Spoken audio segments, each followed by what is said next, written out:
This video will focus on and explain the puzzles in the portals to the unknown found throughout ESO's new game mode, the Endless Archive. After completing a trash mob stage in the archive, a smaller portal to the unknown sometimes opens up right beside the main portal that you use to advance to the next round. This extra portal will lead to a minigame of some kind, where you typically need to complete a task while avoiding hazards. You only get one chance to win, but completing them will grant you an extra reward chest and a second burst buff for the next stage. There are currently 5 different puzzles that you can encounter, and 5 different variants for each, progressively getting harder each time you defeat a previous version.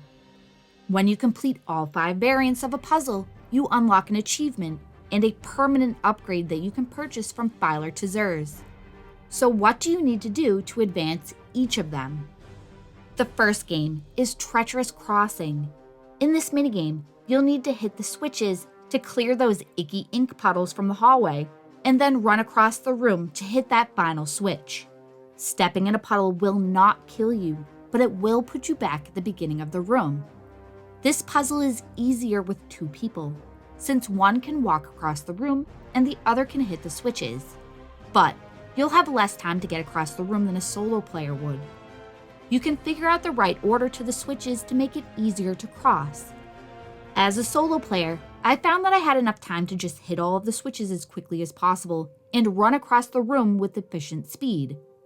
Completing the achievement for this puzzle unlocks a permanent movement speed upgrade for purchase. To complete this next challenge, you will need to collect 3 sweet rolls around the map while a butcher chases you and tries to kill you. If you're in a duo group, there will be 2 butchers, but this doesn't apply to companions. Each sweet roll increases your ultimate, and once charged, you can use it to immediately defeat them. The screen will tell you to turn and fight. This is when you drop your ulti on the butcher. The first 3 difficulties of this minigame are identical, and during the 4th and 5th stages, your maximum stamina is decreased by 100 each time.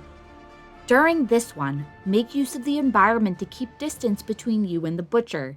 You can jump off ledges or go the long way around to widen the gap.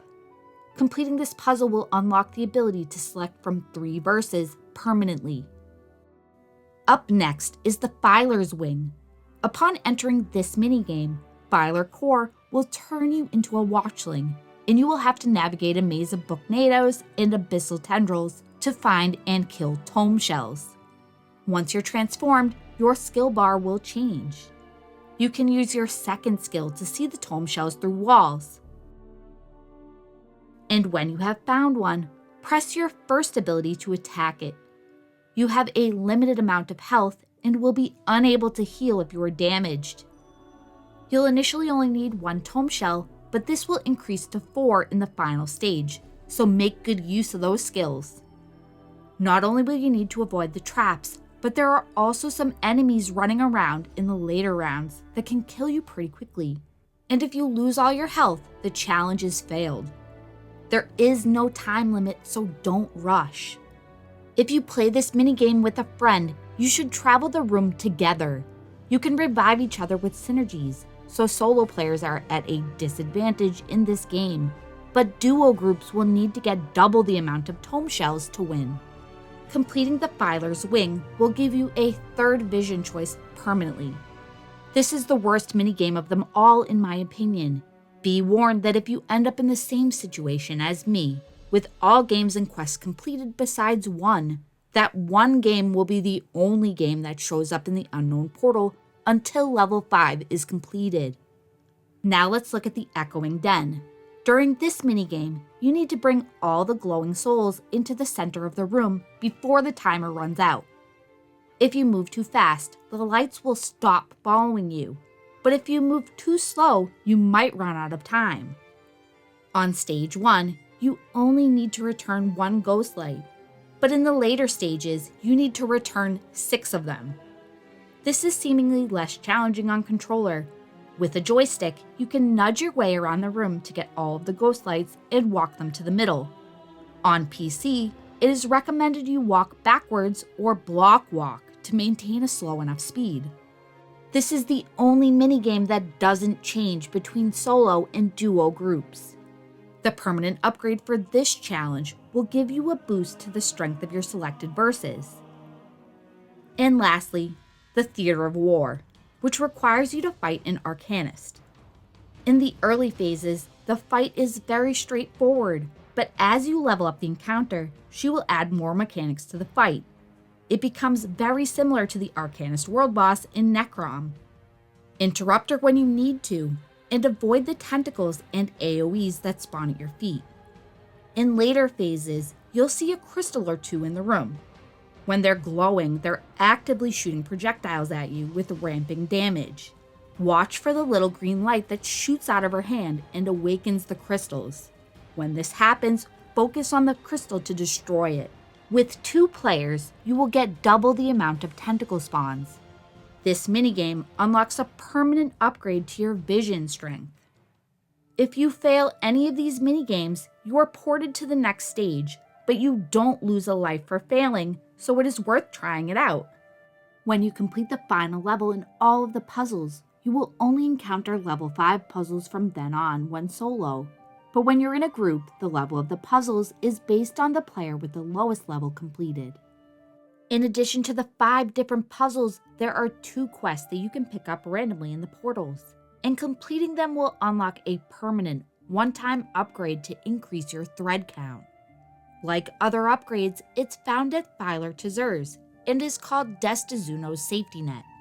The price is high at 30,000 archival fortunes, but it's well worth the buy for the extra life in every run. A Bookbinder's Bind tasks you with collecting 5 sheaves of paper.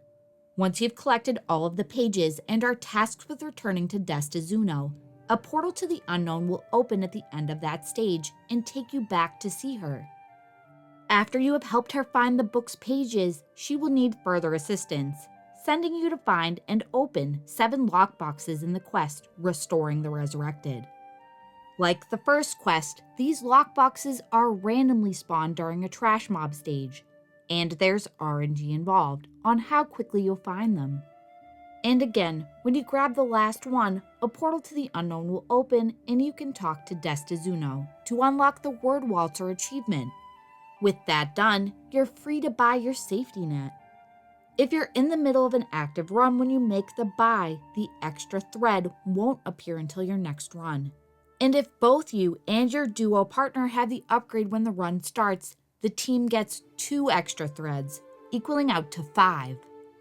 All of the other upgrades can take effect during an active run, and every archive upgrade is an account-wide unlock added to your collection, so you only need to purchase them once. Destozuno's library also has a daily quest called Restorer of Theories. Completing it for the first time each day will give you 500 archival fortunes, but only 100 for any additional characters. I hope this guide helps you in collecting all of your puzzle achievements and those archive upgrades. Thanks for watching.